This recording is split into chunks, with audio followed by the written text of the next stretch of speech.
నా తండ్రి మధురమైన వాక్యాన్ని నాకు మాకు మా అందరికీ మనకి త్వరగా రాను నాకు శ్రేష్టమైన పనులకు తండ్రి అడిగి వేడుకుంటున్నాము తండ్రి. ఆమె కూర్చుందాం. ఈరోజు నేను సౌండ్ చేయబాకండి, దయచేసి పక్కన పెట్టండి. ఏ సౌండ్ చేయబాకండి దయచేసి. ఈ మే నెల వాగ్దానంగా దేవుడు మన సంఘానికి ఇస్తున్న వాగ్దానం మాట ఏంటంటే యోబు గ్రంథము 23వ అధ్యాయము 17వ వచనం. యోబు గ్రంథము 23వ అధ్యాయము 17వ వచనం. అంధకారము కమ్మియుండినను గాఢాంధకారములను కమ్మియుండెను, నేను నాశనము చేయబడి ఉండలేదు. హల్లెలూయా, హల్లెలూయా. మళ్ళా చూడండి, అంధకారము కమ్మియుండినను గాఢాంధకారములను కమ్మియుండినను, నేను నాశనము చేయబడి ఉండలేదు. మిక్కులుగా ప్రేమించే మా ప్రియ పరలోకపు తండ్రి, మీకు వందనాలు స్తుతి స్తోత్రాలు చెల్లించుకుంటున్నాం. నీ కృప కనికర వాత్సల్యంతో గడిచిన 4 మాసాలు ఏప్రిల్ మాసం అంతా కూడా అయా కంటి పాపలా కాల్చి కాపాడని కృతజ్ఞత చేసిన మేలును బట్టి ఉపకారము బట్టి మా జీవితంలో చేసిన ఆశ్చర్య అద్భుత కార్యాలను బట్టి స్తోత్రం. ఈ మే మాసంలో వాగ్దానాన్ని మీకు అప్పగిస్తున్నాం, స్వతంత్రించుకుంటున్నాం. ఈ మే మాసం అంతా కూడా ప్రభువా సంఘ క్రమాల్లో మీరు ఉండండి, ఆత్మీయ జీవితంలో మీరు ఉండండి అయా. నీ ఆలోచన చొప్పున నడిపించండి. సంఘ కుటుంబాలు బిడ్డను దీవించి ఆశ్రయించమని ఈ వాగ్దానం నెరవేర్పు నాకు మాకు ప్రతి ఒక్కరు దయచేయమని యేసు నామమున తండ్రి, ఆమేన్. హల్లెలూయా. ఇక్కడ యోబు పలుకుతున్న మాటల్లో బాగా వినండి అమ్మా, దయచేసి శ్రద్ధగా వినండి. నా యొక్క మాత్రమే చూడండి. వెనకాల ఉన్న వాళ్ళు కూడా చెప్తున్నాను, నా యొక్క మాత్రమే చూడండి, మీకు అర్థమవుతుంది. హల్లెలూయా, హల్లెలూయా. యోబు గురించి మనకు తెలుసు, చాలా శ్రమ పడినవాడు, ఇబ్బంది పడినవాడు, ఒక్క రోజులోనే అన్ని పోగొట్టుకున్నవాడు. ఎవరంటే యోబు వంటి శ్రమలు మానవ మాతృలు ఎవరు కూడా పడలేదు. మీరు అనుకుంటారు మేము చాలా శ్రమ పడుతున్నాం, చాలా కష్టపడుతున్నాం, అబ్బో మా శ్రమలు లాంటి ఎక్కడ శ్రమలు లేవని అనుకుంటారేమో. కానీ యోబు ఆ ఊసు దేశానికి మహారాజులో బ్రతికినవాడు.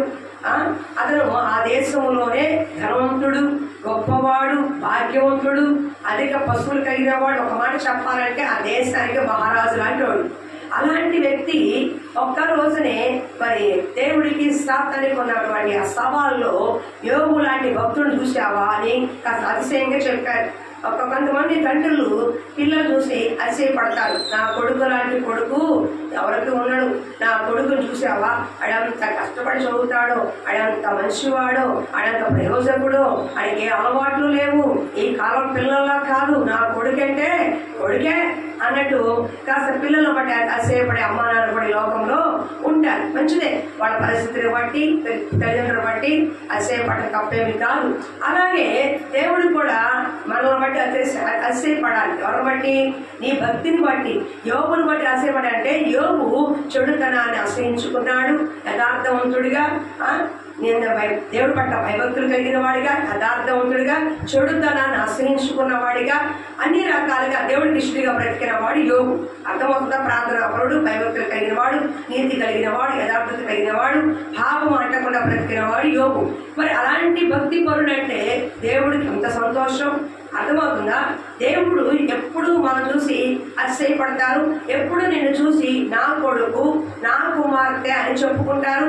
ఎప్పుడు అంటే మీరు ఇచ్చే కానుకలను బట్టో, మీరు చేసే ఉపకారాలు బట్టి, ఉపచారాలు బట్టి కాదు, కానీ మీరు దేవుడి పట్ల భయభక్తులు కలిగి చెడుతనాన్ని విసర్జించి పాపము అంటకుండా బ్రతికితే, దేవుడి కొరకు భయభక్తులను బ్రతికితే, అప్పుడు నిన్ను చూసి అంటాడు, నన్ను చూసి అంటాడు, ఇదిగో ఈమె నా కుమార్తె, ఇతను నా కుమారుడని దేవుడి చేత సాక్ష్యం పలికిన వారిగా ఉంటాం.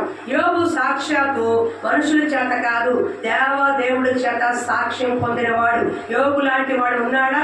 యోబుని చూసావా అని ఎంతో గొప్పగా నా బిడ్డ అని ఎంతో గర్వంగా చెప్పుకున్నాడు. కానీ అలాంటి సమయంలో సాతానుంది, ఏమయ్యా దేవుడా, నీకు ఆయన ఊరినే ఆరాధిస్తున్నాడా, నీకు ఊరినే దూపం వేస్తున్నాడా, నీకు ఊరినే ప్రార్థన చేస్తున్నాడా, ఆ దేశానికి మహారాధన చేశావు, ఆ దేశానికి ఉన్న భాగ్యవంతుడు చేశావు, ఆయనకి అన్ని ఇచ్చావు, లోటేముంది? భార్య ఉంది, పిల్లలు ఉన్నాయి, ఆస్తులు ఉన్నాయి, అంటే ఒక మనిషికి లోకంలో ఏం కావాలో అన్నీ ఉన్నాయి, ఇంకా లోటేముంది ఆయనకి? కాబట్టి నేను తప్పకుండా ఆరాధిస్తాడు. ఒక పని చేయి, మొత్తం తీసేయి, మొత్తం తీసేయండి దగ్గర. అప్పుడు కూడా ఆరాధిస్తే, అప్పుడు కూడా నువ్వు కావాలంటే నిజమైన భక్తులు నేను కూడా నమ్ముతాను అని సవాల్ విసురు. సరే సాతానా, యోబు యొక్క భక్తి ఏంటో పరీక్షించుకో. అతని ప్రాణం తప్ప, అతని ప్రాణం ఉండొద్దు తప్ప ఏం తీసుకోలేడు. సాతాను ఏం చేసింది, ఒక్క రోజునే యోబుకున్న ఆస్తి పాస్తులన్నీ ఒక్క రోజునే లాగేసి, బాగానే యోబుకున్న ఆస్తి పాస్తులన్నీ ఒక్క రోజు తీసేసింది. పిల్లలు ఒక్కరోజు చనిపోయారు, భార్య ఉదయం అయిపోయింది, నడినెత్తి నుంచి అరికాలు వరకు కురుకులు వచ్చేసింది. ఇవన్నీ ఒక్క రోజులోనే జరిగింది. మనకి ఎప్పుడైనా జరిగింది అలాగా? ఒక్కరోజు అన్ని కోల్పోయామా? ఒక్కరోజు ఎంత శ్రమ పడ్డామా? ఒక్కరోజు ఎంత భయంకర స్థితిలో మనం ఉన్నామా? కానీ యోబు లాంటి శ్రమలు ఇంకా మనకి కలగలేదు. దేవుని స్తోత్రం. అలాంటి శ్రమలు కలిగితే అది మామూలుగా కొన్ని కార్యాలు జరగకపోతేనే, దేవుడు అనుకున్న కార్యాలు జరగకపోతేనే ఏం దేవుడో అనుకుని గొడుగుతున్నారు, ఏం దేవుడు మాకు ఏం చేశాడని పారిపోతున్నారు. కానీ ఎంత జరిగినా, ఎంత నష్టం జరిగినా, ఎంత కష్టం వచ్చినా, ఎంత వ్యాధి బలహీనత వచ్చినా, ఇన్ని శ్రమలు పడుతున్నా దేవుడు యోబు దేవుడి పట్ల ఉన్న విశ్వాసాన్ని మాత్రం కోల్పోలేదు. అన్ని కోల్పోయినా యోబు మాత్రం దేవుణ్ణి కోల్పోలేదు. యోబు నుంచి నేర్చుకునే పాఠం ఏంటంటే, ఈ రోజున యోబు జీవితం నుంచి మనం నేర్చుకునే పాఠం ఏంటంటే, యోబు సమస్తం కోల్పోయినా దేవుణ్ణి కోల్పోలేదు. ఒకవేళ నీ ఉద్యోగం కోల్పోయినా, నీ వ్యాపారం సన్నగిలినా, నీ కుటుంబంలో సమస్యలు వచ్చినా, నీకు శ్రమలు ఎదురైనా, అవమానాలు ఎదురైనా, కష్టాలు ఎదురైనా, అవిశ్వాస కార్యాలు ఎదురైనా, నువ్వు అనుకున్న కార్యాలు జరగకపోయినా, ఏది ఉన్నా సరే దేవుడి పట్ల నీకున్న భక్తి విధానం మారకూడదు. దేవుడి పట్ల నువ్వు కలిగిన విశ్వాసం మారకూడదు. దేవుడి పట్ల నువ్వు కలిగి ఉన్న నమ్మకాన్ని ఏమైంది బాబు ఆపయ్యా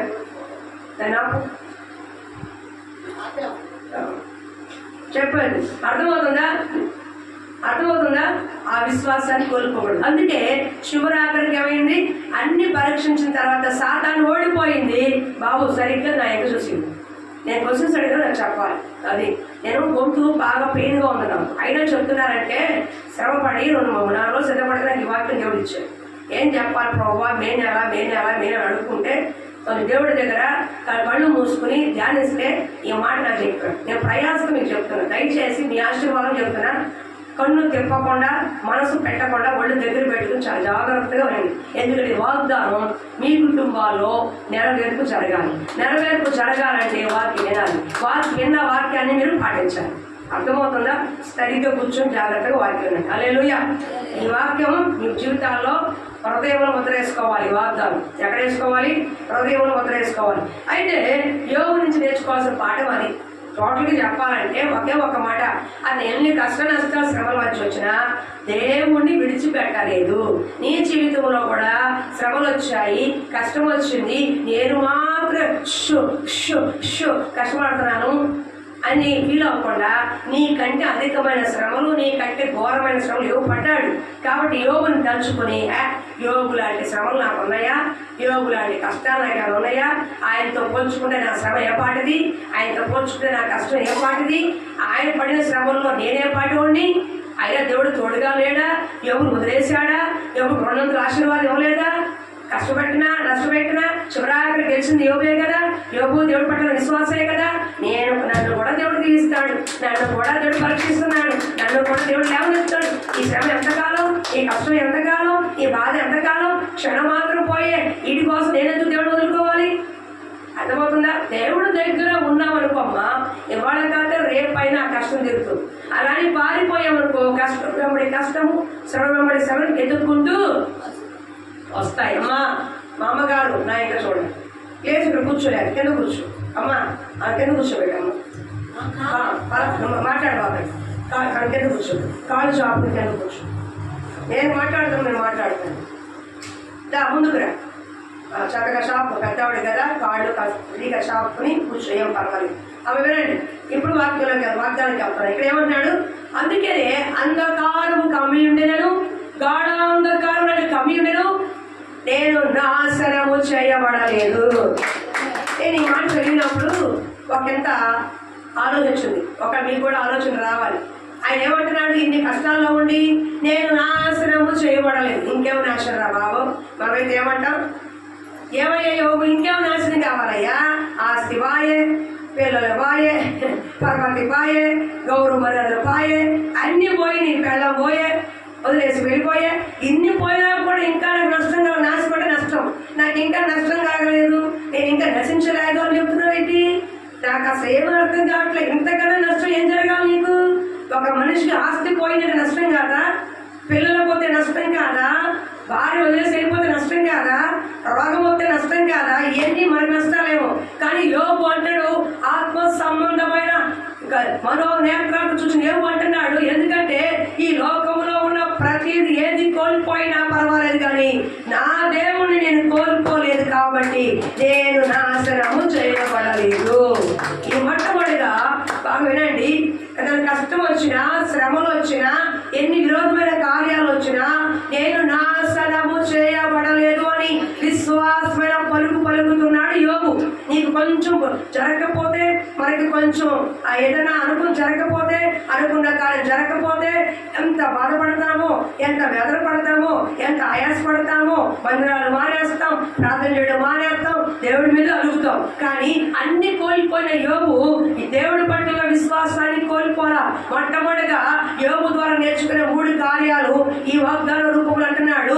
అంధకారము కమ్మినంటే కష్టాలే వచ్చినా, గాఢ చీకటి భయంకరమైన శ్రమలైన జీవితంలో వచ్చిన, వ్యాధి బలహీనతలు వచ్చినా, అయిన వారే వదిలేసి వెళ్ళిపోయినా, ఆప్తులందు దూరం అయిపోయినా, ఎన్ని శ్రమలు వచ్చినా, వ్యాధి బలహీనత వచ్చినా నా ప్రాణం ఇంకా మిగిలే ఉంది. రెండోది, నా ఆత్మ నశింప చేయబడి ఉండలేదు. ఈ మాటకు అర్థం ఏంటంటే లోకపరంగా అన్ని కోల్పోయాడు, కానీ నేను నాశనము చేయబడి ఉండలేదంటే తన ఆత్మని సాతాను ఏమి చేయలేకపోయాడు. భూ సంబంధంగా కదిలించవచ్చు, భూ సంబంధంగా నష్టపరచవచ్చు, కానీ దేవుడి పట్ల తెలుకున్న నమ్మకాన్ని, దేవుడి పట్ల ఉన్న విశ్వాసాన్ని, దేవుడి పట్ల ఉన్న ప్రేమని సాతాను కదిలించలేకపోయాడు. అందుకే నా ఆత్మ నశింపలేదు. అర్థమవుతుందా? మత్తయి సువార్తలో ఒక మాట చూడండి, 19, 26, 27. మీకు అర్థం అవడం కోసం చెప్తున్నా మాట. మత్తయి సువార్త 19, 26, 27 రెఫరెన్స్ రాసుకున్నాం. 4 చూద్దాం. హల్లెలూయా. చూద్దాం. 19, 26, 27. యేసు వారిని చూసి 19, మత్తయి 19, 26, 27.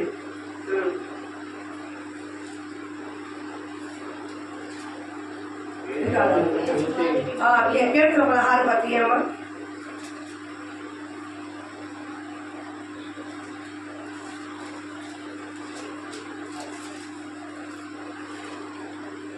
కీర్తన 16 10.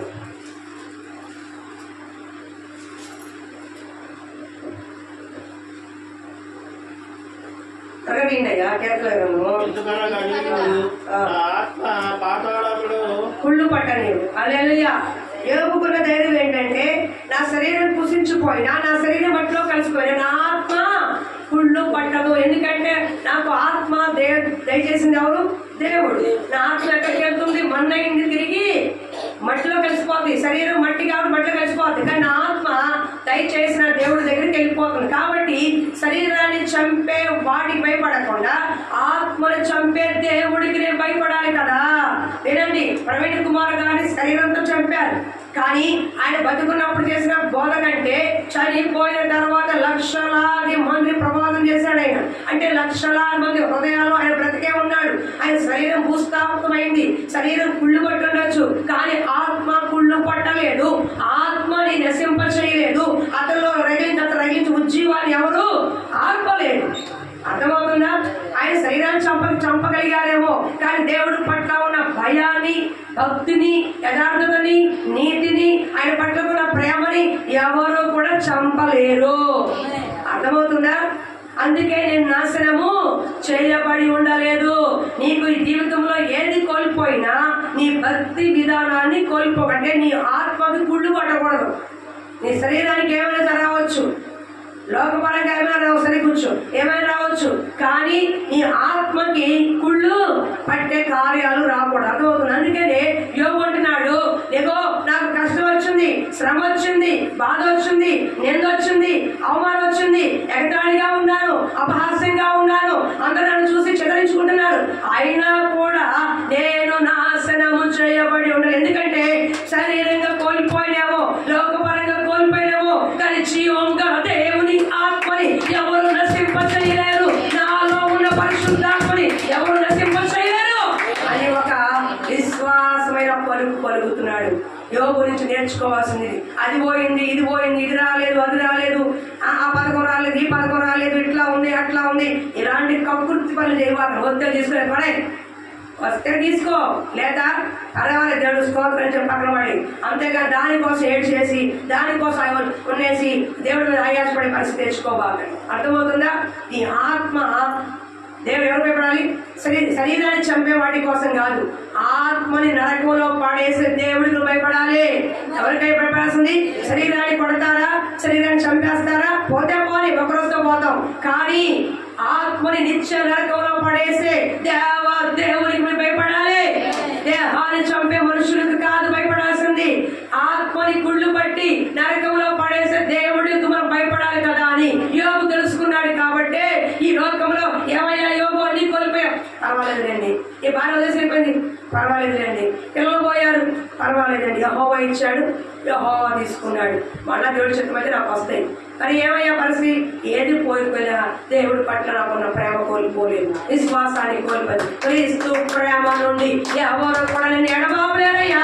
వస్త్రహీనతైనా, రోగమైన, అవమానమైన, నిందలైనా, బలహీనతలైనా, ఏదైనా నా దేవుడి ప్రేమ నుండి నన్ను ఎడబాబేది ఏది లోపలేదయ్యా అని దేవుడికి బట్టి అంత బలముగా ఉన్నాడు. కాబట్టి అంటున్నాడు, నేను నాశనము చేయ. 20 నెల వాగ్దానం తెలుసా?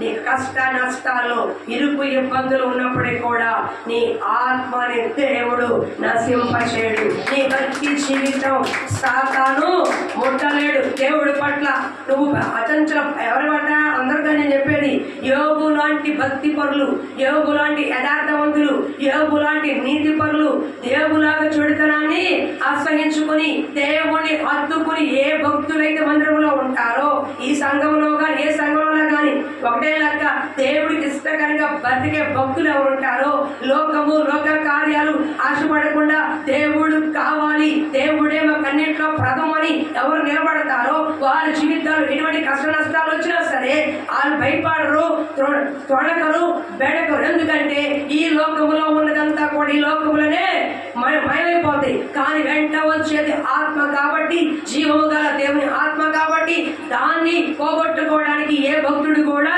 ఇష్టపడ్డు. కాబట్టి నా ఆత్మ ఎవడో కూడా నాశనం చేయలేడు. నా శరీరాన్ని నాశనం చేయొచ్చు, ఒకవేళ ఆస్తిని నాశనం చేయొచ్చు, నా ఆరోగ్యాన్ని నాశనం చేయొచ్చు, నా కుటుంబాన్ని నాశనం చేయొచ్చు, సంఘాలను నాశనం చేయొచ్చు, కానీ జీవము గల దేవుని ఆత్మని ఎవరో కూడా నశింప చేయలేరు. ఈ పునాది మీద మనం కట్టబడాలి. అందుకే యోగు అలాంటి పరిస్థితులు, ఎలాంటి పరిస్థితులు అంటాడు? అన్ని కోల్పోయి చుట్టూ చీకటి కమ్మి, గడాంధకారం కమ్మి, అసలు బయటికి రావడానికి ఏ మాత్రం కూడా అవకాశం లేని పరిస్థితుల్లో ఎంత గొప్ప మాట పలుకుతున్నాడు, ఎంత గొప్ప విశ్వాసం పలుకుతున్నాడు. ఈ మాట చెప్పగలవా? ఏమాని దేవుడి మందిరానికి వెళ్తున్నావు కదా, ఏం జరిగిందంటే నిజమే, ఏం జరిగింది నాకు, నేను రేపు మానేస్తాను కాదు అవ్వాల్సింది. జరిగినా జరగకపోయినా నా దేవుడే, ఆయన నా దేవుడే. ఈ విశ్వాసం మనం కలిగి ఉండాలి. అర్థమవుతుందా? పక్కన ఇల్లు కడతా, నీకు ఇల్లు లేదు, 300 డాబాలు చూసి వాళ్ళకి ఇచ్చాడు నాకు ఇవ్వలేదు, నేను ఏడవద్దు. కట్టుకుంటే కట్టుకొని మంచి బిల్డింగ్ చేసుకోవాలి అని చెప్పు. ఒకరోజు నీకు ఎత్తాడు, లేకపోతే ఉన్నది చదువుతాడు. లేని వాటికి కూడా అసలు పడద్దు. సాతాను ఏం చేస్తాడు? ఇది నిజమా, చూసావా అమ్మమ్మ, దేవుడు ఆ పండు తినొద్దన్నాడు, నువ్వు దేవతలా ఉంటావని తినొద్దన్నాడు. అమ్మమ్మ తినే, ఏం కాదు, సావు, దేవుడు సస్తావని చెప్తే నువ్వు సావనే సావన్నాడు. కానీ తర్వాత తినేసింది. ఆదాము ఏం చేశారు? ఏదేని తోటలోకి బయటకు పోయారు. అంటే దేవుడు చెప్పిన మాట ఏంటి? చచ్చిపోతారంటే పక్షాలు పోతారని కాదు, ఆత్మీయంగా చస్తారని. అంటే దేవుడు ఆత్మ లేకుండా శరీర క్రియలతో, వాంఛలతో, లోకపరమైన కార్యాలతో, శ్రమతో, కష్టంతో చస్తారని అర్థం. పడ్డారా లేదా? ఆదామవ్వ పడ్డారా లేదు అనా? అవునా కదా? ఎవరి వల్ల? సాతాను చేసే చెప్పుడు మాట వల్ల. కాబట్టి నీకు దేవుడు ఏమి కలిగి ఉంచాడో దాన్ని బట్టి మనం సంతృప్తి కలిగి ఉండాలి తప్ప లేని వాటి కోసం ఆయాసపడి, లేని వాటి కోసం పోరాడి, లేని వాటి కోసం దేవుడు నాకివ్వలేదు అని చెప్పి ఆయాసపడద్దు. నేను ఒక మాట చెప్పనా, మీ చుట్టుపక్కల చాలా సంఘాలు వేల మంది ఉన్నారు. మనం కూడా ఆ వేల మంది ఇచ్చో నాకివ్వలేదని ఆయాసపడ్డాం అనుకున్నది బాగుంది. కాబట్టి దేవుడు మనకి ఇచ్చిన దాన్ని బట్టి అది 10 మంది ఉన్న సంఘమే, 10,000 మంది ఉన్న సంఘమే, 10 లక్షల సంఘమే, ఎవరు ఏ తలాంతును బట్టి, ఎవరికి అవకాశాన్ని బట్టి దేవుడు ఇస్తాడు. అతను ఇచ్చిన దాన్ని నమ్మకంగా కాపాడుకుంటే చాలు. ఇప్పుడు అసలు బిడ్డలే లేని వాళ్ళకి ఒక కొడుకునిచ్చాడు అనుకో, దాన్ని కాపాడుకోగలరు. అవునా కదా? అస్సలు లేని వాళ్ళకి ఒక ఇల్లు ఇస్తే కాపాడుకోడు. అంటే దేవుడు మీకు మనకి ఏం కలిగించాడు, దాన్ని ఏం చేయాలి? నమ్మకంగా చేస్తే చాలు. దేవుడే దినదినము అభివృద్ధి పొందుతాడు, దినదినము కూడా అభివృద్ధి పొందుతాడు. ఒక దినాల సంఘంలో మరి కరోనా టైంలో చాలా ఇబ్బందులు ఎదుర్కొన్నాడు. చాలా ఇబ్బందులు, సంఘం అంతా చెదిరిపోయింది. అంతకుముందు 60-70 మంది ఉన్న సంఘంలో కరోనా వచ్చిన తర్వాత అన్ని సంఘాలు చాలా మంది అలాగే ఉన్నాయి. మరి చిన్న సంఘం కాబట్టి చెప్తున్నారు, ఆఖరి 2 మిగిలారు. సంఘంలో 2 మిగిలారు. చూస్తే చాలా దుఃఖం వేసింది, బాధ వేసింది. అట్లా కరోనా తర్వాత కొంచెం మళ్ళా పుంజుకొని ఈ రోజు మళ్ళీ కొత్త ఆత్మతో మళ్ళీ పుంజుకుంటుంది. తెలియదు ఈ సంవత్సరం కల్లా దేవుడు ఈ మొత్తం హాల్ నిండిపోయి బయట కూర్చునే స్థాయికి దేవుడు ఆత్మని పంపబోతున్నాడు. నేను ఎలాగని చెరువులు ఎక్కడికి వస్తానని దేవుడు నాకు వాగ్దానం చెప్తున్నాడు. దేవుడు జ్ఞాపకం చేసుకుని ఏం చేయాలి మనం? లేని వాడికి 10,000 మంది ఇచ్చాడు. నాకు ఎందుకు లేదంటే అది 42 సంవత్సరాల సంఘం, 42-50 ఏళ్ళ ప్రయాస. కొన్ని ఆకర్షించే బోధలు ఉంటాయి, రండి రండి రండి అంటారు. అయ్యే మాకు అనవసరం. సత్యం చెప్పే సంఘం, ఉన్నట్టు చెప్పే సంఘం. కాబట్టి దేవుడు మిమ్మల్ని ఇచ్చాడు, మిమ్మల్ని కాపాడుకోవడం నా బాధ్యత. అర్థమవుతుందా? లేని వాటి కోసం ఆరాటపడి పరిగెత్తడానికంటే ఉన్న మిమ్మల్ని కాపాడుకోవడం నా బాధ్యత. మొన్న మీకు నమ్మకంగా పనిచేయడం నా బాధ్యత. అవునా? అప్పగించిన సంఘం పట్ల నమ్మకంగా పనిచేయడం నా బాధ్యత. అప్పుడు కదా దేవుడే దినదినము కూడా ఎదిగింపు చేస్తాడు. నమ్మకమైన వారికి దీవెనలు మెండుగా ఉంటాయి. సంఘములో కూర్చున్న మీకైనా, వాక్యం చెప్పే నాకైనా దేవుడి పట్ల నమ్మకస్తులుగా ఉంటే మీ దీవెనలు ఆటోమేటిక్గా దేవుడే ఇస్తాడు. హల్లెలూయా. కాబట్టి మొట్టమొదటిగా వినండమ్మా, నువ్వు కష్టములో ఉన్నా, శ్రమల మధ్యలో ఉన్నా, ఇబ్బందుల్లో ఉన్నా, ఇబ్బంది పడుతున్నా, తోటి వారి చేత, అయిన వారి చేత తృణీకరించబడుతున్నా, అవమానించబడుతున్నా, హేళన చేయబడుతున్నా నువ్వు భయపడమాక.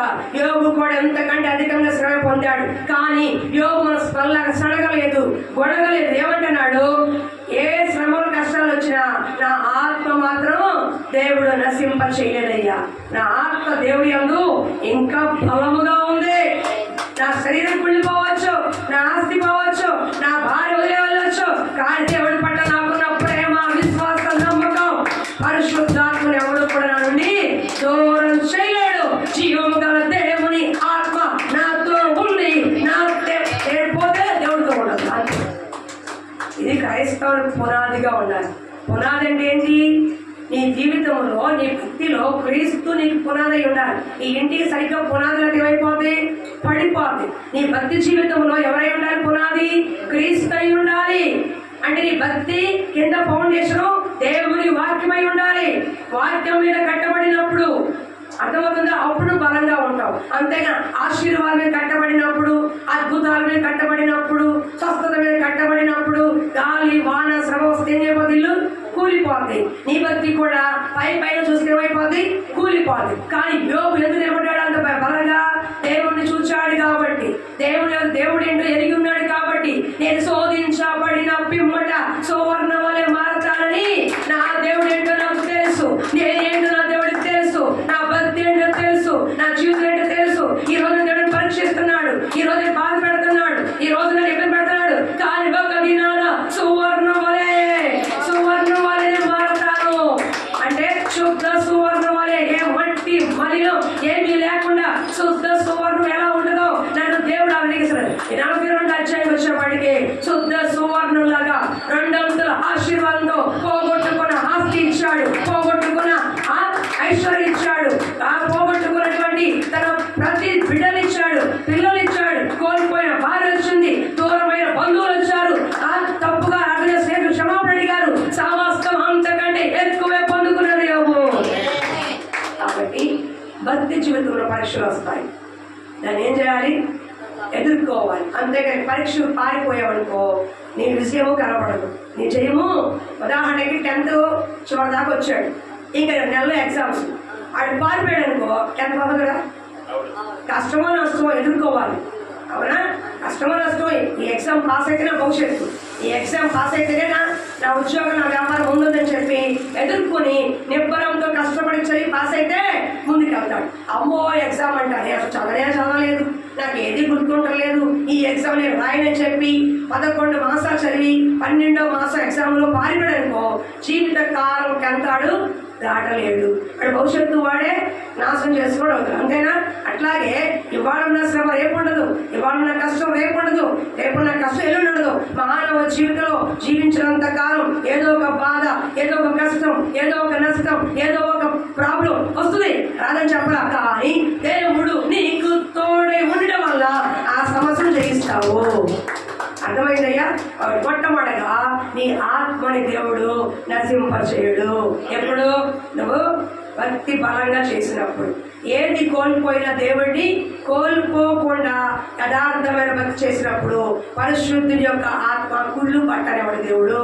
అంటే పరలోక రాజ్యంలో నువ్వు ఉంటావు. అర్థమవుతుందా? జ్ఞాపకం చేసుకో. రెండో దానికి వెళ్దాం. 18:28 ఆది కాండము 18:28 త్వరగా తీయండమ్మా. ఆది కాండము 18వ అధ్యాయము 28వ వచనం.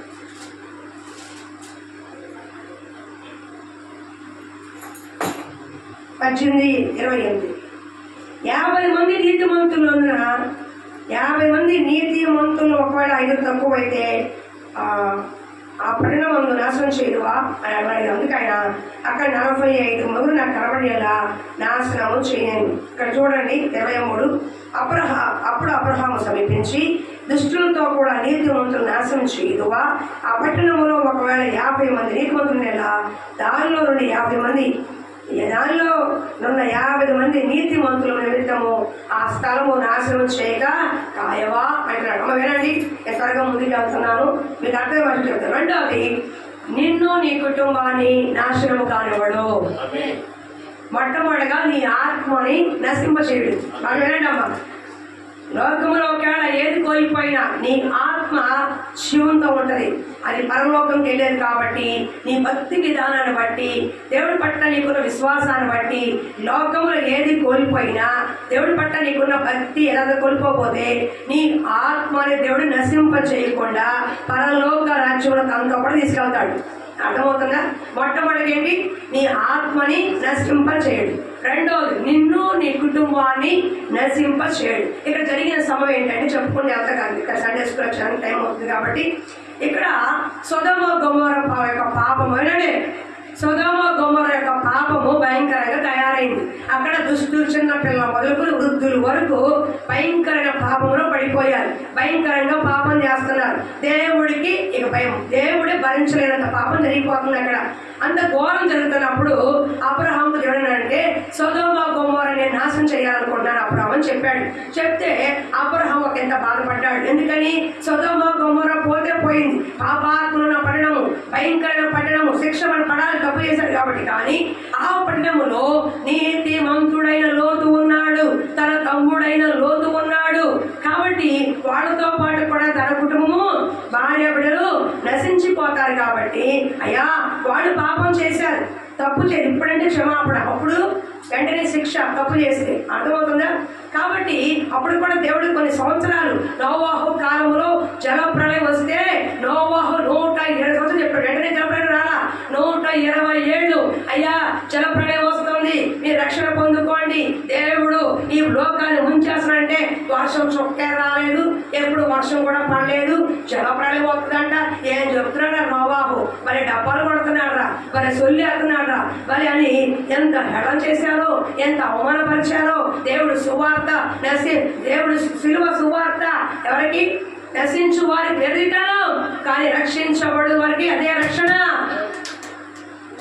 నశించు వారికి నీ శిలువ వెర్రితనముగా ఉన్నది, నశించు వారికి నీ శిలువ వెర్రితనముగా ఉన్నది, రక్షింపబడుచున్న పాపికి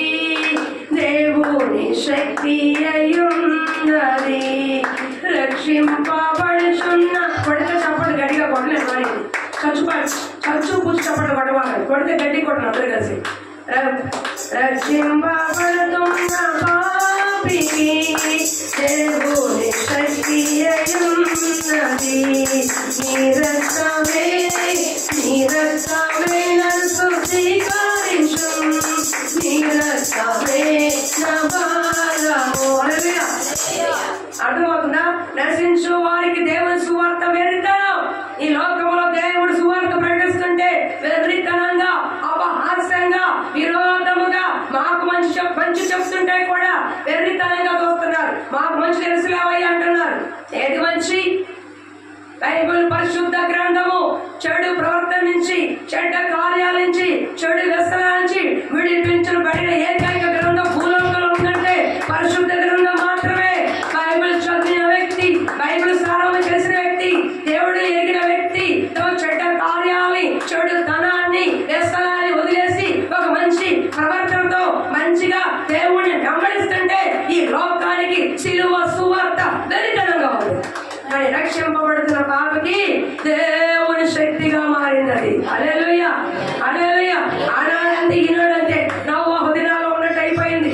నవ్వుతున్నారు, ఎగతాళి చేస్తున్నారు, పేడలేసి వెళ్తున్నారు, చంపేస్తున్నారు, కొట్టేస్తున్నారు, ఏమరామా చెప్పేది అనుకుంటున్నారు. కానీ ఒక దినాన ప్రతి నేత్రము చూస్తుంది, ప్రతి మోకాలు వంగుతుంది, ఆయనే ప్రభు అని ప్రతి ఒక్కరు ఒప్పుకునే అర్థమవుతుందా? అలాగా అయ్యా అక్కడ అంటే అప్పుడు లోతు కోసం ప్రార్థన చేస్తున్నాడు. అప్పుడు దేవుడు అబ్రహాము యొక్క ప్రార్థన బట్టి సొదొమ గొమొర్రాలో ఉన్న లోతు కుటుంబాన్ని దేవుడు బయటికి తీసుకొచ్చాడు. ఇదిగో ఈ సొదొమ గొమొర్రా పాపం బహు భయంకరంగా ఉంది. ఎన్నో సంవత్సరాలు చూస్తున్నాడు, మార్పు చెందట్లా, శిక్షించబోతున్నారు. కాబట్టి మీరు బయటికి రండి అని చెప్పి చేపట్టుకుని వాళ్ళ కుటుంబాన్ని బయటికి, తన భార్యని, లోతుని, ఇద్దరు కుమార్తెను తీసుకొచ్చి బయట నుంచోబెట్టిన తర్వాత అగ్ని గంధకాలతో ఆ పడడానికి కాల్చండి. అంటే నీ నీతి ఏం చేస్తుంది? నీ నీతి మరణం నుండి రక్షిస్తుంది. ఏమవుతాయా? నీతి నా ఎందుకంటే అక్కడ పాపం చేసిన వాళ్ళు శిక్షించబడ్డారు, కానీ నీతిగా బ్రతికాడు. అక్కడ పాపాత్ములు ఉన్నారు, త్రాగుబోతులు ఉన్నారు, వ్యభిచారులు ఉన్నారు, కాముకులు ఉన్నారు, డ్రగ్స్ బ్యాచ్లు ఉన్నారు, భయంకర వ్యభిచారులు ఉన్నారు. అంతమందిలో కూడా ఏ పాపం అంటకుండా నీతిగా బ్రతికిన కుటుంబం ఎవరిదంటే లోతు కుటుంబం. అర్థమవుతుందా?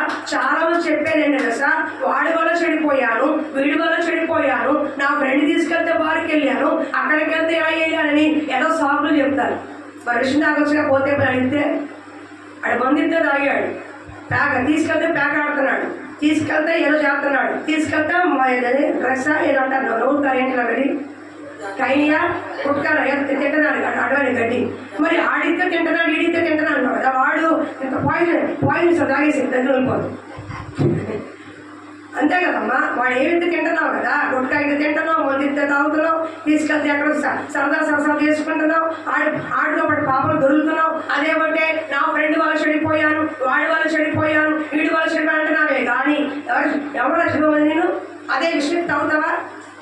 మందితే తాగినవాడివి విషయం తాగుతావా? ఎందుకని? అది విషయం తాగే చచ్చిపోతావు. మరి అంత గ్రహింపున్న వాడివి మందులు తాగావు అని నీకు ఇష్టం కాబట్టి, ఆ పాపము నీకు ఇష్టం కాబట్టి, త్రాగడం నీకు ఇష్టం కాబట్టి, పేకడం నీకు ఇష్టం కాబట్టి, చింతపిక్కలాట అదేనా ఆడతారు? ఏంటది ఏమంటారయ్యా చెప్పసరిగా? అష్టాచమ్మ. ఇక్కడ ఎక్కువ ఆడతారండి. డబ్బులకి ఆడేది అష్టాచమ్మ. ఓ గుంపులు ఆడాలేదు, మాకాలేదు, హౌసీలు, డబ్బులకి హౌసీలు. క్రికెట్ డబ్బులకే, అది ప్రతి డబ్బులు చేస్తారు. ఏకంగా ఎక్కడ ఆటలు దేనికి? ఆహ్లాదకరంగా ఉండటానికి, మానసిక ఉల్లాసానికి, సంతోషానికి. కాస్త ఎప్పుడు ఇంట్లోనే ఉండకుండా యవనస్తులు పిల్లలు కాస్త ఆటలాడుతూ ఉంటే వాళ్ళకి ఎక్సర్సైజ్ లాగా ఉంటుంది, కాళ్ళకి గుండెకి బలం వస్తుంది, వాళ్ళు కూడా యాక్టివ్గా ఉంటారు. వాళ్ళు ఏమైనా ఆటలు ఆడుతూ ఉంటే రాణిస్తూ ఉంటారు, ప్రోత్సహిస్తూ ఉంటారు. ఇప్పుడేమాటలు దిగుమాలాటలు, ప్రతి డబ్బే. క్రికెట్ బెట్టింగ్ అయిపోయింది. క్రికెట్ గా చూడట్లా, ఏం చూస్తున్నారు? బెట్టింగ్. ఆడేదో డబ్బులు తీసుకుంటాడు, ఆడేవాడు ఎలా డబ్బులు తీసుకుని నీకెందుకు రా బాబు డబ్బులు? బెట్టింగ్ వల్ల కొన్ని వందల వేల కుటుంబాలు రోడ్డు పడతారు. ₹1 2 కోట్లు అప్పులు పోయి తీర్చో చచ్చిపోతున్నారు. ఎవడు ఆడమన్నాడు? ఈ ఆట పోతే ఆటపోతే ఈ ఆట కొట్టేక ఆడ కొడతాడు సిక్సర్. నీ బతుకు బోండ తడిపోతుంది, నీ బతుకు బోండ తడిపడిపోతుంది. అంటే జ్ఞానం ఉండాలో వద్దా? అదేమంటే వాళ్ళు తీసుకెళ్ళారు అంటే నేరం మోపవాడు అపవాది. అర్థమవుతుందా? ఆ అమ్మ ఎందుకు పడుదలా ఉన్నాడు, అదమ్మా ఎందుకు పడుదలా ఉన్నాడు, నువ్వు చేసిన ఈ స్త్రీ ఇచ్చింది అన్నాడు. నువ్వు చేసిన నేను తిన్నానయ్యా తప్పే ఒప్పుకోరా, నా భార్య ఇచ్చింది, నువ్వు చేసిన ఏమే ఇచ్చింది అందుకే తిన్నాడు. అమ్మమ్మ తినొద్దరా ఏదన్నాడు, అదిగో సర్పం మోసముచ్చింది నేను తిన్నాను అంటే మొత్తానికి ఇద్దరు ఏం చేశారు, అయ్యా మీరు తప్పులు ఒక మాటతో పోయేదానికి మమ్మల్ని వాదిస్తారు, కూర్చొని గంట సేపు వాదిస్తారు. దాంట్లో ఏ పస ఉండదు, ఏ రుచి ఉండదు, సరిగ్గా మాట్లాడదు, దిగుమల మాట తప్ప ఒకే ఒక మాట, తప్పైందయ్యా నువ్వు తినొద్దు అన్నావు కానీ తొందరపడి తినేసాడయ్యా, తప్పైందయ్యా క్షమించండి అక్కడ బాగుంది. నేనే తిన్నానా, మా ఎవరు తినలేదా, మా ఫ్యామిలీ తినలేదా, మా వాళ్ళు తినలేదా, నేనే తాగుతున్నానా, మా ఇంట్లో ఎవరు తాగట్లేదా, మా బాబాయ్ తాగట్లేదా, మా బాబాయ్ తాగట్లేదా, మా ఫ్యామిలీ తాగు ఫ్యామిలీ, నేను తాగి తప్పేంటి ఎట్లా వాదిస్తారే కానీ దిగుమాలు వాదన. నిజమే, నేను తాగింది తప్పే, నేను తిరిగింది తప్పే, ఈ బెట్టింగ్ తప్పే, ఈ పాపం తప్పే అని ఒప్పుకున్నవాడు కనపడు.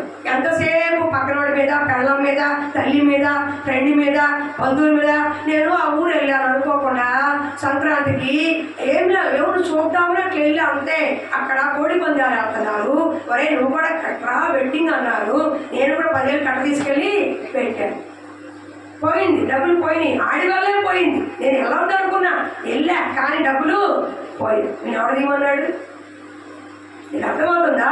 మనిషికి తెలుసు ఏది తప్పో ఏది గొప్ప తెలియకూడదు, బుద్ధి వివేకం లేదండి. తాగుబోతులు కూడా రోడ్డు స్టడీగా ఆడతారు, తాగినోడు కూడా రోడ్డు స్టడీగా ఎంత తాగినా సరే రోడ్డు మాత్రం అదేంటో మరి విచిత్రం అనకూడదు. కానీ తాగినోడు కూడా రోడ్డు అడ్డ వస్తుంటే బండి వస్తుంటే తప్పుకుని వెళ్తాడు. స్టడీ అని అనా అంత బుద్ధి జ్ఞానం ఉన్నవాడు ఏది తప్పో ఏది గొప్ప నీకు తెలీదా? పాపం వల్ల వచ్చి జీతం మరణం వల్ల తెలీదా? మనిషి అన్నాక తప్పులు చేస్తారు, మేము మీరు అది చేసిన వాళ్ళే, పర్ఫెక్ట్ ఏం కాదు, పశువులేం కాదు. కానీ అది తప్పని గ్రహింపుకు వచ్చినాక, తలంపుకు వచ్చినాక, బుద్ధి తెలిసినాక, గాయపడుతున్న తర్వాత, అవమానపడుతున్న తర్వాత గ్రహించుకొని దూరంగా ఉండాలి.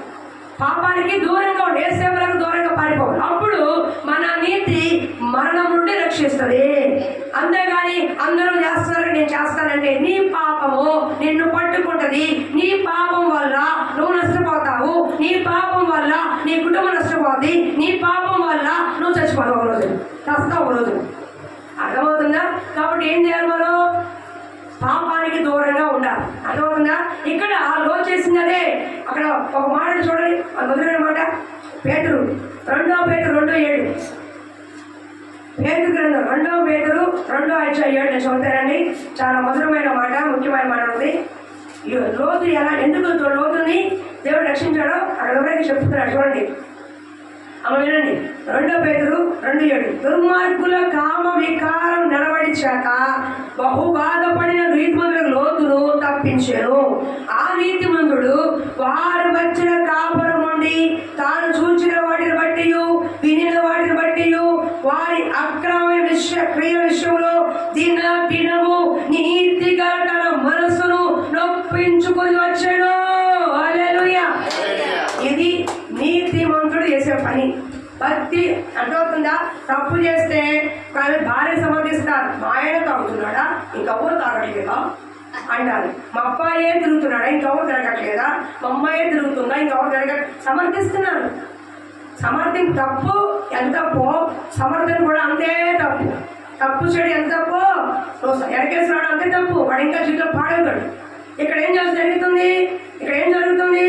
అక్కడ కామ వికారం చేస్తారు. పురుషులు స్త్రీలతో కామ వికారమైన చేష్టలు చేస్తున్నప్పుడు, జంతువులు చేస్తున్నప్పుడు ఆ భయంకరమైన చెడ్డ కార్యం చూడలేక అక్కడ ఉన్న లోతు చూస్తున్నాడు, వింటున్నాడు. ఇలా జరిగిందంట, ఆ కుటుంబంలో ఇలా జరిగిందంట, వాళ్ళ ఫ్యామిలీలో జరిగిందని భయంకరమైన కార్యాలు వింటున్నాడు. వినకూడని కార్యాలు వింటున్నాడు.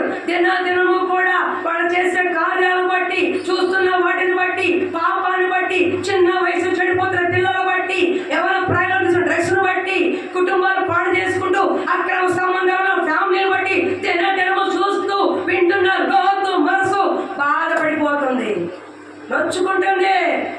కానీ ఆ పాపములో మాత్రం లోతు పాలు పంపులు కాలేదు. అదే మనమైతే ఆ నీటి చేతి తప్పేంటి అంట. వాళ్ళు చేస్తే తప్పు, నేను చేస్తే తప్పు వచ్చిందని సమర్థించుకుంటారే కానీ ఇప్పుడు ఉదాహరణకి ఆర్ఆర్పేట ప్రాంతంలో అనేక రకాల జనాలు ఉండాలి.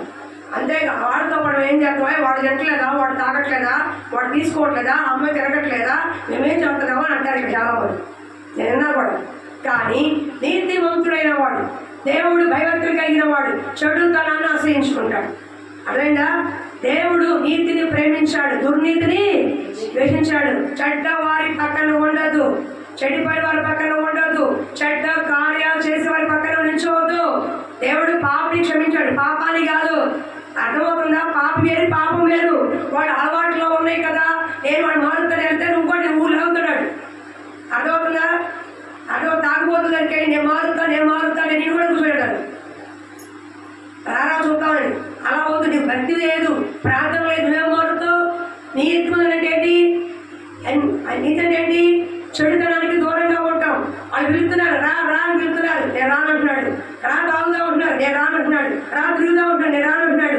రా గుట్కా వేసుకుందా ఉన్నాడు, నేను రానంటున్నాడు. రా చింతపక్కలు ఆడుకుందా, నేను రానంటున్నాడు. అంటే దేవుడిని బట్టి భయభక్తులు కలిగిన వాడు లోతు. వాళ్ళ కార్యాలు, చెడ్డ కార్యాలు చూసి నొచ్చుకుంటున్నాడు.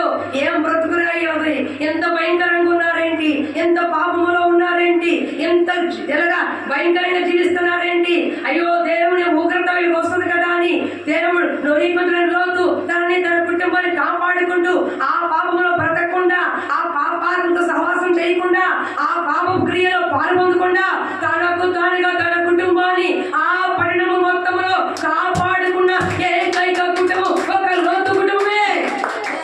ఆ తర్వాత అర్జుడు పాపంలో ఉన్నప్పుడు లోతు పాపం జరగలా, బయటకు వచ్చిన పాపం జరిగింది. సరే, అది సబ్జెక్ట్ ఆ తర్వాత చెప్పుకుందాం. కానీ మొత్తానికి పాపములో ఉండడం వల్ల పాపము లోతు అంటకుండా బ్రతికాడు.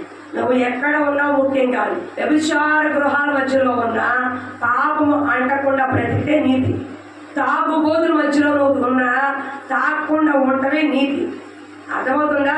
డ్రగ్స్ బ్యాచ్ మధ్యలో ఉన్నా అది తీసుకోకుండా ఉండటమే నీతి. దొంగ సొమ్ము, పడుపు సొమ్ము మధ్యలో ఉన్నా ఆ విధంగా బ్రతకకుండా ఉండటమే నీతి. అర్థమవుతుందా? 1 2 అద్భుతాలు, స్వస్థతలు, రండి రండి రండి రండి అని డబ్బా కొట్టుకునే దానికంటే కొద్దిగా ఉన్నా, కొంచెముగా ఉన్నా, ఎంత కూరదన్నా మంచిది. అర్థమవుతుందా? ఎగేసిపోయేదానికంటే నీ కొరకు సాక్ష్యం చెప్పేవాళ్ళు, భారం కలిగిన వాళ్ళు ఉన్న సంఘం నిలబడటం నీతి. అర్థమవుతుందా? కాబట్టి ఎవరి మీద మన నేరము మోపకూడదు. నీ నీతి నిన్ను రక్షిస్తుంది, నీ కుటుంబాన్ని కాపాడుతుంది. నోవాహు ఒక్క నీతి తన భార్యని, కుమార్తెల్ని, కొడుకుల్ని కాపాడింది. నువ్వు నీతిగా బ్రతికితే నిన్ను బట్టి నీ భార్య, నీ బిడ్డలు బాగుతారు. నువ్వు నీతిగా బ్రతికితే అమ్మా నిన్ను బట్టి నీ భర్త, నీ కుమార్తెలు, కోడళ్ళు, అల్లుళ్ళు బాగుంటారు. అంతేగా నేను ఎందుకు బ్రతకాలి, అందరిలాగా ఎందుకు ఉండరు, వాళ్ళందరూ బాగానే ఉన్నారుగా, ఆడేంటి అన్యాయం సొమ్ము తింటున్నాడు, ఆడు బిల్డింగ్ కట్టుకున్నాడు, అన్యాయంగా ఉన్నవాడు బతికాడు అనుకుంటున్నారు. అన్యాయంగా ఉన్నవాడు అన్యాయంగానే వదడు. ఒక రోజున అన్యాయం చేసిన వాడు ఆ కొరతోనే పోతాడని వాక్యం చెప్తుంది. కానీ నీ నీతి నిన్ను, నీ పిల్లల్ని తరతరాలు కాపాడుతుంది. లోతు కుటుంబాన్ని దేవుడు కాపాడాడు. ఎందుకని? నీతిమంతుడైన లోతు పాపములో బ్రతకకుండా పాపుల మధ్య ఉన్నా సరే నీతిగా బ్రతికాడు కాబట్టి అతని కుటుంబాన్ని కాపాడాడు. భూలోకం అంతా చెడిపోయింది, భూలోకంలో ఎక్కడ మంచి కనబడతా. అలాంటి పరిస్థితుల్లో నోవాహు నీతిగా బ్రతికాడు కాబట్టి నోవాహు ఈ తరము వారిలో నువ్వు కృప పొందిన వాడివయ్యా, నిన్ను నీ కుటుంబాన్ని కాపాడతాను, మీ కొరకు ఒక రక్షణ వాడిని తయారు చేసుకోండి అని అతన్ని బట్టి ఒక ఫ్యామిలీ, అతన్ని బట్టి కొన్ని జీవరాశులు, మరొక నూతన సృష్టి, మరొక సృష్టి అతని ద్వారా దేవుడు ఆరంభించాడు, ఆకర్షించాడు. అది నీతికున్న దొమ్మ లాంటిది. నీతివంతుల సింహం వలె ధైర్యముగా ఉంటారు. ఎలా ఉంటారు చెప్పండి? నీతివంతులు సింహం వలె ధైర్యముగా ఉంటారు. ఏ రోజు మేము ఎందుకు గట్టిగా చెప్తున్నాం? సరేనండి, నేను గొప్పగా చెప్పండి. ఎందుకు పాస్టర్ గట్టిది అంటారు? ఒకటి, మనం చేస్తున్న సేవ దేవుడికి ఇష్టకరంగా ఉన్నప్పుడు ఎవరికి భయపడాల్సిన అవసరం లేదు. నేను ఒక మాట చెప్తా, ఏ రోజున మీ ఇంటికి వచ్చి అద్దె కట్టనని ఇక్కడున్న వాళ్ళు ఎవరైనా సరే నేను వచ్చి అడిగానా, మీరు కట్టారా? చెప్పండి అమ్మని. ఏమా మీరు ఎప్పుడు కట్టారా? నా ఇంట్లో జరగట్లేదు, నా ఇంట్లో ప్రాబ్లం ఉంది, ఉంది, నాకు పప్పు ఇవ్వండి, ఉప్పు ఇవ్వండి, నాకు బియ్యం పోయండి, నాకు తింటా గతి లేదా, ఏ రోజు మీరు వచ్చి అడుగుతున్నారా? చెప్పయ్యా నోటితో చెప్పండి, అడుగుతున్నారా? నేను ఇచ్చిన కానుకలు తీసుకున్నా, ప్రేమగా ఇస్తే తీసుకున్నా. 10 మందికి భోజనాలు పెట్టినప్పుడు అయ్యా ఇంకో 100 మంది భోజనాలు పెడతాను అన్ని ప్రేరేపిస్తే ఇవ్వండి అన్నారు, మీరు ఇచ్చారు, పెట్టుకున్నాం. అంతవరకే తప్ప నా వ్యక్తిగత విషయాల్లో కానీ, నాకు రోగం వచ్చినప్పుడు కానీ, నాకు బాధ కలిగినప్పుడు కానీ, నాకు ఏదైనా హాస్పిటల్ ఏ రోజు మీ ఇంటి ముందుకు వచ్చి దేహేని అడుకోవాలి. అందుకే నేను చెప్తా, ధైర్యంగా ముందు నిలబడతా. అర్థమవుతుందా? దేవుడు పోషించే స్థానం రాదు, ఏలియాని పోషించినట్లుగా పోషిస్తాడు. అర్థమవుతుందా? సేవకులు పోషించే బాధ్యత దేవుడిది. ఎవరి ద్వారా? మీ ద్వారానే. అని ఆకాశానికి కట్టేయబడాడు, మీ ద్వారానే, బయట వాడి ద్వారానే, అనేకుల ద్వారానే తన సేవకులు పోషిస్తాడు. అర్థమవుతుందా? దాన్ని బట్టి నీతి తప్పి మతి తప్పి వాడు ఎక్కడ వెళ్ళిపోతాడో, ఎక్కడ జారిపోతాడో, అడ్డగా బ్రతుకుతున్నా, అడ్డదిడ్డగా బ్రతుకుతున్నా, అన్యాయంగా బ్రతుకుతున్నా, వాడి జీవితంలో దేవుడు నమ్ముకుని అస్తవ్యస్తంగా బ్రతుకుతున్నా వాడిని పట్టుకుని అయ్యా బాబుని బతిమాల్సిన నాకు లేదు. ఎందుకని? ఒక అన్యుడికి చెప్పాలి ఆ మాట, అన్యుడికి బతిమాలి చెప్పాలి. కానీ దేవుడు నమ్ముకొని బాప్తిసం తీసుకున్న వాడికి వాడు పీకి చెప్పాలి. అర్థమైందా? చిన్న పిల్లవాడు తప్పు చేస్తే తప్పు నాన్న అని చెప్పాలి. 20 ఏళ్ళు తప్పు చేస్తే లాగి పెట్టి కొట్టాలి. అంతేనా? 2 ఏళ్ల పిల్లవాడికి 20 ఏళ్ల పిల్లవాడికి తేడా తెలియదా? ఎందుకని? వీడు ఉదాహరణకి వెళ్తా గ్లాసులు ఉన్నాయి, గాజు గ్లాసులు ఉన్నాయి, పిల్లవాడు పడేశాడు, 6 గ్లాసులు పెరిగిపోయినాయి. ఏమంటావు? గబుక్కుల పిల్లవాడిని తీసుకొచ్చి అయ్యో గాజు పెంకులు పిల్లవాడికి పుచ్చుకుంటాయని తీసుకొచ్చి వెనక పెట్టుకుంటాం. అదే 20 ఏళ్ళ వ్యక్తి తగ్గాడు అనుకోండి గ్లాసు ఏమంటాం? ఎలాంటి బుద్ధి ఉందా, అడ్డగాడిదా, ఏదైనా కడుగలు పెట్టినా అని పెడతాం. లేదా తల్లి పక్కనే ఉంటే వాడు బీగిస్తుంది. ఎందుకని? వాడికి బుద్ధి తెలుసు, పక్క నుంచి వెళ్ళాలని తెలిసి కూడా తలుపులు వెళ్ళిపోయాడు. కాబట్టి దేవుణ్ణి ఎరగల వాడి దగ్గర బతిమాలాలి, అడుక్కోవాలి, అడేవనంటే సహించాలి. కానీ దేవుణ్ణి ఎరిగి రక్షణ పొంది వాక్యం తెలిసి తప్పు చేస్తే వాడికి ఏంటి? శిక్షే. దేవుణ్ణి ఎరగని వాడికి రక్ష, దేవుణ్ణి ఎరిగి కూడా అస్తవ్యస్తంగా ఉండే వాడికి ఏమొస్తుందంట? శిక్ష. ఇశ్రాయేలు ప్రజలకు ఏమొచ్చింది? దేవుణ్ణి ఎరిగిన వారే ఏమొచ్చింది? వాళ్ళకి రక్ష ఇచ్చాడు, శిక్ష ఇచ్చాడు. మీ భక్తి జీవితాన్ని కాపాడుకోండి. దేవుడు రక్షించేవాడు, తప్పు చేస్తే శిక్షించడం జ్ఞాపకం చేసుకోండి. కాబట్టి నీ నీతి నువ్వు బ్రతికితే నిన్ను నీ కుటుంబాన్ని తరాలు దేవుడు ఆశీర్వదిస్తాడు. హల్లెలూయా, హల్లెలూయా. కాబట్టి నోవాహు నీతి, లోతు నీతి వారి కుటుంబాన్ని కాపాడింది. నేను ఎందుకు బ్రతకాలంటే వేరే వాళ్ళ కోసం కాదు, నిన్ను నమ్ముకున్న నీ కుటుంబం కొరకు, నిన్ను నమ్ముకుని ప్రాణం పెట్టిన దేవుడి కొరకు, నిన్ను నమ్ముకొని ఉన్న సంఘము కొరకు, అంటే నిన్ను నమ్మిన సంఘం కొరకు, సేవకుల కొరకు, నీ కుటుంబం కొరకు నువ్వు నీతిగా బ్రతికే తీరాలి. అప్పుడు నిన్ను బట్టి నీ కుటుంబం తరతరాలు ఆ స్వభావం ఏమిటి? ఆశ్రయించబడింది. లోతు కుటుంబం తప్పించబడింది. అర్థమవుతుందా? నోవాహు కుటుంబం తప్పించబడింది. సింహాల నోట నుండి దానియేలు తప్పించబడ్డాడు. సౌలు తరుముతున్న ముమ్మారు 3000 మందితో అనుదినం దావీదును చంపాలని తరుముతున్నా దేవుడు ఎక్కడ సౌలుకి దావీదును అప్పగించలేదు. ఇంకా దావీదు చేతికే సౌలు అప్పగించాడు. నీ నీతి, నీ యథార్థ ప్రవర్తనని కాపాడుతుంది. యోగు చేసుకుంది అదే, నా నీతి నన్ను కాపాడుతుంది. దేవుడి యొక్క నీతి కాపాడి 2 అంతల ఆశీర్వాదాలతో దేవుడు నింపాడు. 3 చెప్పి నేను ముగిచేస్తా, 10 నిమిషాలు ముగిస్తా. 3 చూడండి. మొట్టమొదటి ఏంటి? మొట్టమొదటి చెప్పండి అమ్మా, చెప్పు. ఆత్మని నశింపచేయుడు. నీ ఆత్మని దేవుడు నశింపచేయుడు, కాపాడతాడు. రెండోది, ఎప్పుడు దేవుడి పట్ల భక్తి కలిగి, విశ్వాసం కలిగి, అన్ని ఉన్నా ఏం పోయినా దేవుడి విడవక ఎడబాయిక భక్తి మార్గంలో ఉంటే నీ ఆత్మని నశింపచేయడు. మొట్టమొదటి పాయింట్ ఏంటి? నీ ఆత్మ ఈ లోకంలో దేవుడు నశింపచేయడు. అర్థమవుతుందా? రెండవది, నీ నీతి ప్రవర్తన నిన్ను, నీ కుటుంబాన్ని, బిడ్డల్ని కాపాడుతుంది. అర్థమవుతుందా? గాఢాంధమే కలిగిన కష్ట నష్టాలు వచ్చి నీ నీతి నిలబడితే నీ కుటుంబాన్ని, నీ బిడ్డని తరతరాలు కాపాడుతుంది. మిగతా వాళ్ళ నీకు అనవసరం, నీ ఊళ్ళో సంగతి నీకు అనవసరం, నీ పక్కన సంగతి నీకు అనవసరం. దేవుడి దగ్గర నువ్వు ఎలా ఉన్నావు, నువ్వేంటి, నీ భక్తి ఏంటి, నువ్వేంటి నీ భర్త ఏంటి, నువ్వేంటి నీ పిల్లలేంటి, అంతవరకు చూసుకో. ఇల్లేంటి వాళ్ళేంటి అనవసరం అవసరం మనకు లేదు. మూడవది, నీ ఆస్తి పాస్తులు దేవుడు కాపాడుతాడు. నువ్వు కలిగిన సొత్తుని, నువ్వు కలిగిన సొమ్ముని, నీ కలిగిన ఈ లోకంలో ఇచ్చిన ఆస్తి ఐశ్వర్యాన్ని దేవుడు కాపాడుతాడు. నీ అయిన వారిని, నీ బంధువుల్ని, కోల్పోయిన వారిని దేవుడు మరలానికి తిరిగిస్తాడు. హల్లెలూయా. ఎప్పుడు దేవుడి సరే నువ్వు ప్రార్థన చేసినప్పుడు, కష్ట నష్టాల వినండి, కష్ట నష్టాల మధ్య ఉన్న యోబు నీతిని విడవలేదు, యథార్థతను విడవలేదు. అందువల్ల అతని ఆత్మ దేవుడు నశింపచేయలేదు. రెండోది, కష్ట నష్టాల మధ్య యోబు, నోవాహు, దావీదు, దానియేలు, లోతు నీతిని విడవలేదు. అర్థమవుతుందా? దానివల్ల తన కుటుంబాన్ని దేవుడు కాపాడాడు. మూడవది, ఏది ఉన్నా ఏది కోల్పోయినా దేవుడి దగ్గర నువ్వు ప్రయత్నించే వ్యక్తిగా ప్రార్థనాపూర్వకంగా నిలబడినప్పుడు ఈ లోకం ఏం కలిగి ఉన్నావు, ఆస్తి పాస్తులు అయిన వారిని, బంధుత్వాన్ని దేవుడు కాపాడుతాడు. హల్లెలూయా. వాటిని ముగించేస్తున్నాను. సమూయేలు గ్రంథంలో దావీదు సిగ్లెన్స్ వచ్చినప్పుడు అక్కడికి వచ్చేపాటికి శత్రువులు వచ్చి అతని ఆ భార్యని, ఆస్తి పాస్తులు తీసుకెళ్లిపోయారు. దావీదు ఏడటానికి కూడా శక్తి లేకుండా ఏడ్చాడు. ఆ ఏడుస్తున్న పరిస్థితులు దావీదు ఏ4 తీసుకొచ్చి అక్కడ నిలబడి ప్రార్థిస్తున్నాడు. ప్రభువా, ఇదిగో నా భార్య బిడ్డల్ని ఈ ఊర్లో అందరూ తీసుకెళ్లిపోయారు, మరి వాళ్ళు తెచ్చుకుంటానంటే దేవుడు అంటున్నాడు తెచ్చుకో అన్నాడు. అంటే దావీదు సొమ్మసిల్లిపోయిన పరిస్థితుల్లో తన దారిని కోల్పోయాడు, ఆస్తులు కోల్పోయాడు, శత్రువులు అందరూ తీసుకెళ్లిపోయారు, ఆస్తి నష్టం చేశారు. అలాంటి పరిస్థితుల్లో దేవుడికి దూరం అవ్వాలా, ఎక్కడ వెళ్ళిపోవాలా అలగలేదు.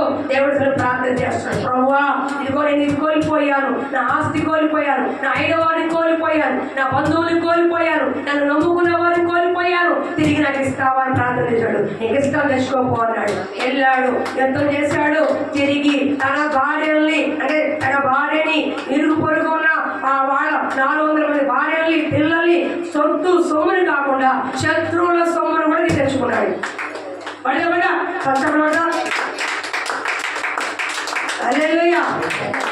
మాట వస్తే ఉద్యోగం రావాలి. మీకు ఎక్కడ మొహాలు వేసుకుంటే రాదు, ఇన్నర్లో ఉండాలి ఉద్యోగం. చెప్తున్నా, మాకు ఉద్యోగం ఉంది, వింటున్నా. మీకు లేదా? వాక్యం అర్థమవుతుందా లేదా? అర్థమైతే చక్కగా ఉత్సాహంగా ఉండండి. ఏమైంది? కోల్పోయిన దాన్ని తిరిగి మరలానికి దేవుడు ఇస్తాడు. అర్థమవుతుందా? కోల్పోయిన అయిన వారిని కోల్పోయావా, బంధువులను కోల్పోయావా, ప్రేమ పంచేవారిని కోల్పోయావా, నీ రక్త సంబంధాన్ని కోల్పోయావా, స్నేహితుల్ని కోల్పోయావా, తిరిగి మరలా దేవుడు నీకు తీసుకొస్తాడు. రెండోది, ఆస్తి పాస్తులు కోల్పోయావా. ఒకప్పుడు నాకు ఇల్లు వాకిళ్ళు ఉండేవి, ఒకప్పుడు నాకు బంగారం ఉండేది, ఒకప్పుడు నాకు వెహికల్స్ ఉండేవి, ఒకప్పుడు నా స్థితిలో ఉండేది. ఈ రోజు కోల్పోయిన స్థితిలో ఉన్నాను అనుకుంటున్నావా? మరలా అంతకంటే రెట్టింపు దేవుడు నీకు ఇవ్వబోతున్నాడు. అన్నిటికీ మించి ఆత్మీయ జీవితం, ప్రార్థనా జీవితం, పరిశుద్ధమైన జీవితం, దేవుడైన భయభక్తుల జీవితం నీకు అధికముగా దేవుడి మాస్ గురించి అనుగ్రహించును కాక, అనుగ్రహించును కాక, దేవుడు మనకు అనుగ్రహించును కాక, సాతాను తీసుకున్న శోధన దేవుడు తప్పించును కాక. ఈ ఆస్తి పాస్తుల్ని అయిన వారి దేవుడు నాశనము అంటే నష్టము కలిగించడం. చదవలేదమ్మా. నాశనం చేయడం అర్థం ఏంటి? నీకు నష్టము కలిగించడు, నీ ఆత్మకి నష్టము కలిగించడు, నీ కుటుంబానికి నష్టము కలిగించడు, నీ ఆస్తి పాస్తులకి, నీ అయిన వారికి, నీ శక్తి సంబంధానికి నష్టము కలిగించడు. ఎప్పుడు అంధకారమే కమ్మిన, గాఢాంధకారమే చుట్టిన నిన్ను నాశనము చేయడు, నీకు నష్టము రానివ్వడు. ఇది వాగ్దానం నీ హృదయంలో రాసుకోండి. కష్టపడుతున్నావా, బాధపడుతున్నావా, సమస్యలిపోయావా, ఇబ్బందిగా ఉన్నావా, ఈ మాట జ్ఞాపకం చేసుకో.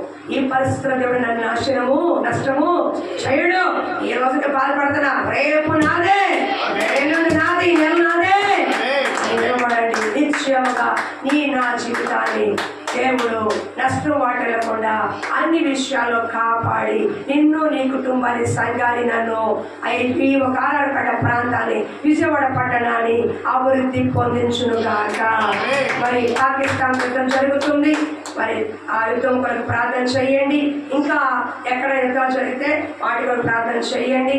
ఏదైనా సమాధానం అనేది ఉండాలి, అది జ్ఞాపకం చేసుకుని మరి భారత్ పాకిస్తాన్ మధ్య యుద్ధానికి జరుగుతుంది కాబట్టి వాటి కోసం ప్రార్థన జ్ఞాపకం చేసుకోండి. మరి సేవకుల మీద జరుగుతున్న దాడి కోసం ప్రార్థన చేయండి. మీ అనుదిన ప్రార్థనలో యాదాపేట ప్రాంతం కోసం మీరు తప్పకుండా ప్రార్థన చేయవలసిందిగా ప్రభువుని మనం చేస్తున్నాం. మీ ప్రార్థనలో నన్ను కూడా జ్ఞాపకం చేసుకోండి. వందనాలు.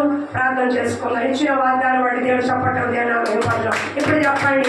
మీ గుండె చేసుకుని నా ఆత్మని దేవుడు నాశనము చేయడు, నన్ను నా కుటుంబాన్ని సంఘాన్ని దేవుడు నాశనము చేయడు.